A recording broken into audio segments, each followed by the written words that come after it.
ஆண்டவரும் இரட்சகருமாகிய இயேசு கிறிஸ்துவின் நாமத்தினாலே வந்திருக்கிற உங்கள் யாவருக்கும் அன்பின் வாழ்த்துக்களை தெரிவித்துக் கொள்கிறேன்.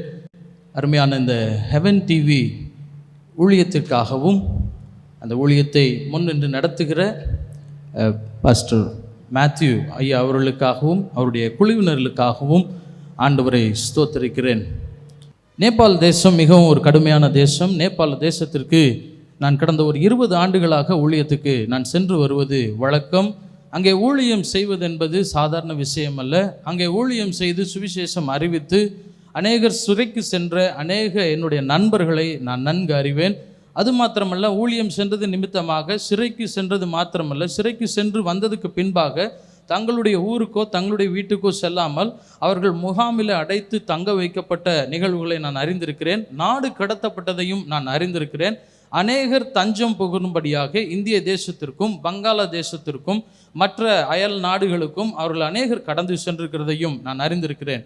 ஆக நேபாள் தேசத்திலே ஊழியம் செய்வது என்பது ஒரு சாதாரண காரியம் கிடையாது. ஆகவே தேவன் இந்த நாட்களில் நேபாள் தேசத்திலே வாசல்களை வழிகளை திறந்து கொடுத்திருக்கிறார் என்றால் அது உண்மையாலுமே இது ஒரு பெரிய ஒரு ஆண்டவருடைய பெரிதான ஒரு இரக்கம் அந்த தேசத்தின் மீது.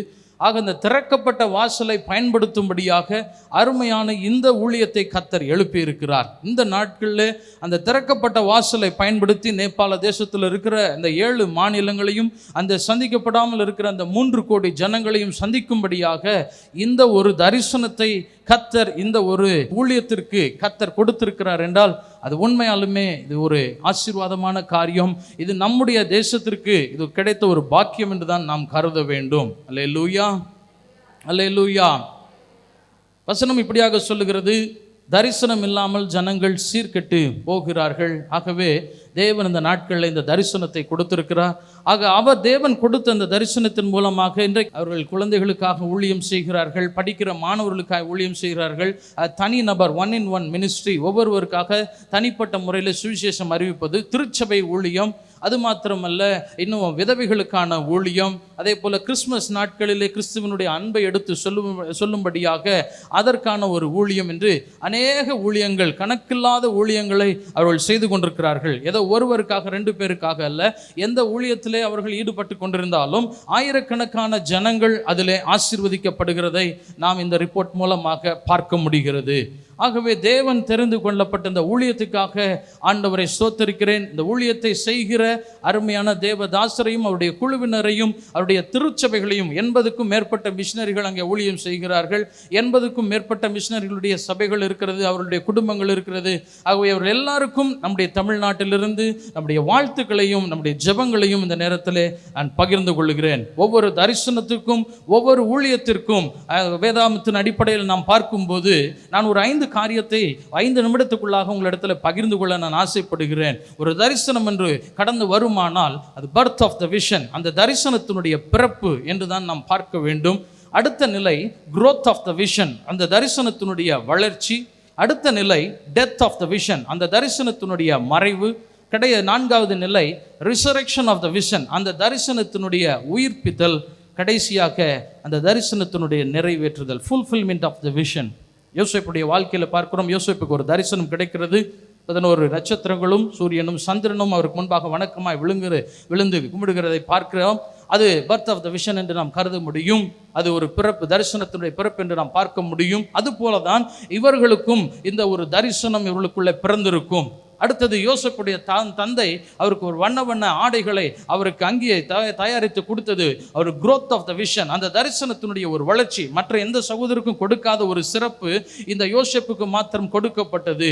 ஆக அதுபோல ஒரு growth இந்த ஊழியத்திலையும் இந்த தரிசனத்திலையும் நிச்சயமாக ஒரு வளர்ச்சியை அவர்கள் கண்டிருப்பார்கள் என்று நான் விசுவாசிக்கிறேன். அவர்கள் கண்டதினால்தான் இன்றைக்கு இந்த அளவிற்கு இந்த ஊழியம் கடந்து வந்திருக்கிறது. 14 ஆண்டுகள் கடந்து வந்திருக்கிறது என்றால் அது நிச்சயமாக அந்த தரிசனத்தினுடைய வளர்ச்சியாகத்தான் காணப்படுகிறது. அடுத்தது டெத் ஆஃப் த விஷன், அந்த தரிசனத்தினுடைய மறைவு. கண்டிப்பாக இப்படி எழும்பி இருக்கக்கூடிய ஊழியமானது கண்டிப்பாக ஒரு மரண நிலையில கண்டிப்பாக ஒரு நாள் இருந்திருக்க கூடும். எழும்ப முடியாத சில சூழ்நிலைகளே விழுந்திருக்க கூடும். நடக்க முடியாத சில சூழ்நிலையில எழுந்திருக்க கூடும். யோசேப்புடைய வாழ்க்கையிலும் அப்படித்தான். தன்னுடைய சொந்த சகோதரர்கள் குழியில தூக்கி போட்டார்கள், அவரை விற்று போட்டார்கள். அது மாத்திரமல்ல, போத்திபாருடைய வீட்டிலே அவர் வேலைக்காரனாய் கடந்து போனார். அங்கே பொய்யாய் குற்றம் சுமத்தப்பட்டார். இந்த ஊழியத்திற்கும் விரோதமாக அநேக பொய்யாய் குற்றம் சாட்டியிருக்கலாம், அநேகர் பொய்யான அநேக வார்த்தைகளை கூட பேசி இருக்கலாம்.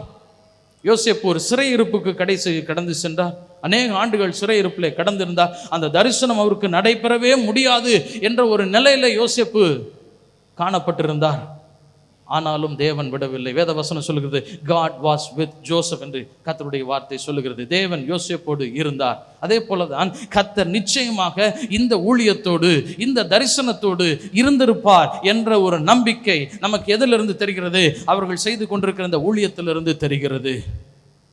அதோடு முடியவில்லை. யோசேப்பு பார்வோன் முன்பாக கொண்டு நிறுத்தப்பட்டார். அதான் ரிசரெக்ஷன் ஆஃப் த விஷன். அந்த தரிசனத்தை ஆண்டவர் மீண்டுமாக உயிர்த்தெழ செய்கிறார். சிறையிலேயே அவர் மறிந்து போகவில்லை. மீண்டுமாக ஒரு உயிர்த்தெழுந்தப்பட்ட ஒரு சூழ்நிலை போல, அதே போலதான் இந்த ஊழியத்திற்கும் கர்த்தர் நல்ல ஒரு உயிர்மீட்சியை கொடுத்திருக்கிறார். ஆகவே தான் இன்றைக்கும் இந்த ஊழியம் இயங்கிக் கொண்டிருக்கிறது. இன்றைக்கு இந்த ஊழியம் என்ன நிலைக்கு வந்திருக்கிறது என்றால், ஃபுல்ஃபில்மெண்ட் ஆஃப் த விஷன், அந்த தரிசனத்தை நிறைவேற்றுவதற்கான அந்த காலகட்டத்துக்குள்ளே வந்திருக்கிறது. இன்றைக்கு உங்களிடத்திலும் என்னிடத்திலும் அவர்கள் வந்திருக்கிறார்கள் என்றால், தரிசனம் ஆரம்பித்த நாளிலே வரவில்லை, எங்களோடு நீங்கள் நில்லுங்கள், எங்களுக்காக ஜெபியுங்கள், எங்களுக்காக நீங்கள் துணை நில்லுங்கள், எங்களோடு கடந்து வாருங்கள் என்று கேட்கும்படியாக அவர்கள் அன்றைக்கெல்லாம் வரவில்லை. என்றைக்கு வர்றாங்க? இந்த ஃபுல்ஃபில்மெண்ட்ல உங்களுக்கு ஒரு பங்கு இருக்கிறது என்பதை காட்டும்படியாக. அல்லேலூயா, அல்லேலூயா. இன்றைக்கி அந்த ஃபுல்ஃபில்மெண்ட்டுக்கான, அந்த நிறைவேற்றுதலுக்கான ஒரு விதையை உங்களிடமும் என்னிடமும் கொடுக்கும்படியாக தேவனாகிய கர்த்தர் அருமையான இந்த ஊழியக்காரர்களை அனுப்பியிருக்கிறார். அல்லேலூயா. நமக்கு தரிசனம் கொடுக்கப்படல, பரவாயில்ல. ஆண்டவருடைய தரிசனம் இன்னொருவருக்கு கொடுக்கப்பட்டிருக்கிறது. அந்த தரிசனத்தை நம்முடைய தரிசனத்தை போல நாம் எடுத்து, நாம் அதில் கடந்து செல்லும் போது, நம்முடைய தரிசனத்தை போல எடுத்து அதற்காக பாரப்பட்டு ஜெபிக்கும் போது, நம்முடைய தரிசனத்தை போல எடுத்து அதற்காக நாம் கொடுக்கும் போது, கர்த்தர் நிச்சயமாக, யோபு தன்னுடைய சிநேகிதர்களுக்காக ஜெபித்த போது கர்த்தர் யோபுவினுடைய சிறையிருப்பை மாற்றி போட்டார். இன்றைக்கு உங்களுடைய வாழ்க்கையிலே அநேகர் நீங்கள் ஒரு ஃபுல்ஃபில்மெண்ட்டை எதிர்பார்த்து காத்திருக்கலாம். ஒருவேளை அந்த ஃபுல்ஃபில்மெண்ட், அந்த ஒரு நிறைவேறுதல் வராமல் இருந்திருக்கலாம். இந்த நிறைவேற்றுதல் விதைகளில், நிறைவேற்றுதல், அந்த ஊழியத்தினுடைய தரிசனம் நிறைவேறுதலில் உங்களுடைய கரங்களை நீங்கள் கோற்றுக்கொள்ளும் போது கர்த்தர் நிச்சயமாக என்னென்ன காரியங்கள் உங்களுடைய வாழ்க்கையில் தடைப்பட்டிருக்கிறதோ, நிறைவேறாமல் காணப்பட்டிருக்கிறதோ, அதை எல்லாவற்றையும் கர்த்தர் நிறைவேற்றுதலுக்குள்ளே கொண்டு வருவார். அல்லேலூயா. இறுதியாக ஒரே ஒரு காரியத்தை சொல்லி நான் முடிக்கப் போகிறேன். நம்ம என்ன கொடுத்தாலும் அது தேவனுடைய ராஜ்யத்தில் பயனுள்ளதாய் அமைந்துவிடும். கொடுக்குறக்கு ஒன்றுமே இல்லைன்னா பரவாயில்ல, ₹1 கொடுத்தா கூட போதும். அந்த ₹1 ஒரு பேனா ஒன்று வாங்கி, அந்த வாங்கின பேனால ஒரு பிரசங்கத்தை எழுதி, அந்த பிரசங்கத்தை வெளியில் அனுப்பும்போது ஆயிரக்கணக்கான, லட்சக்கணக்கான, கோடிக்கணக்கான ஜனங்களுக்கு அது பிரயோஜனமாய் போய் சேரும். எனி மணி இஸ் நாட் அன்வேலிட் மணி. எந்த பணமும் எந்த மதிப்பு இல்லாத பணமே கிடையாது. நம்ம கொடுக்கிற அந்த மனம் தான் நமக்கு முக்கியம். அல்லேலூயா. செய்கிற மனதோடு அவர்கள் இருக்கிறார்கள், செய்து கொண்டிருக்கிறார்கள், செய்து நிறைவேற்றி கொண்டிருக்கிறார்கள். ஆக இந்த நேரத்தில் கொடுக்கும்படியாக, இணையும்படியாக நம்ம அதில் வந்திருக்கிறார்கள். நிச்சயமாக கர்த்தர் அவர்களுக்கு கொடுத்த தரிசனத்தையும் இந்த ஊழியத்தையும் நிறைவேற்றுவார் என்று நான் வாழ்த்துகிறேன். கரூர் மாவட்டத்தின் சார்பாக, கரூர் மாவட்டத்தில் இருக்கக்கூடிய ஊழியக்காரர்களின் சார்பாக உங்களை வாழ்த்துகிறோம். நிச்சயமாக தேவன் உங்களுக்கு கொடுத்த தரிசனத்தை இந்த நாட்களில் நிறைவேற்றுவார். அந்த நேபாள் தேசம் ஆண்டவருக்கு சொந்தமாகும். காலை முதல் அந்தி மாலை வரை கருத்தாய் ஜெபித்திடுவோம். ஆதி முதல் அந்தம் வரை உம்மையே நம்பிடுவோம். காலை முதல் அந்தி மாலை வரை கருத்தாய் ஜெபித்திடுவோம். ஆதி முதல் அந்தம் வரை உம்மையே நம்பிடுவோம். உமதன்புக்கு என்ன சொல்லுவேன், நாமம் நான் பாடுவேன். உமதன்புக்கு என்ன சொல்லுவேன், நாமம் நான் பாடுவேன். காலை முதல் அந்தி மாலை வரை கருத்தாய் ஜெபித்திடுவோம். ஆதி முதல் அந்தம் வரை உம்மையே நம்பிடுவோம்.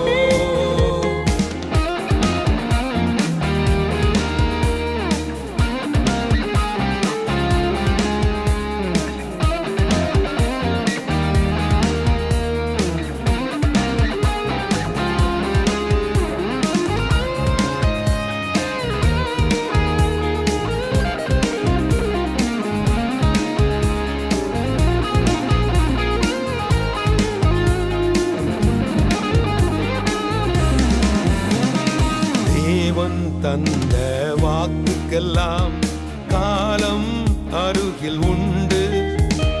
வாதைகள் தொடரும் பாதைக்கெல்லாம் இயேசுவின் இரத்தம் உண்டு.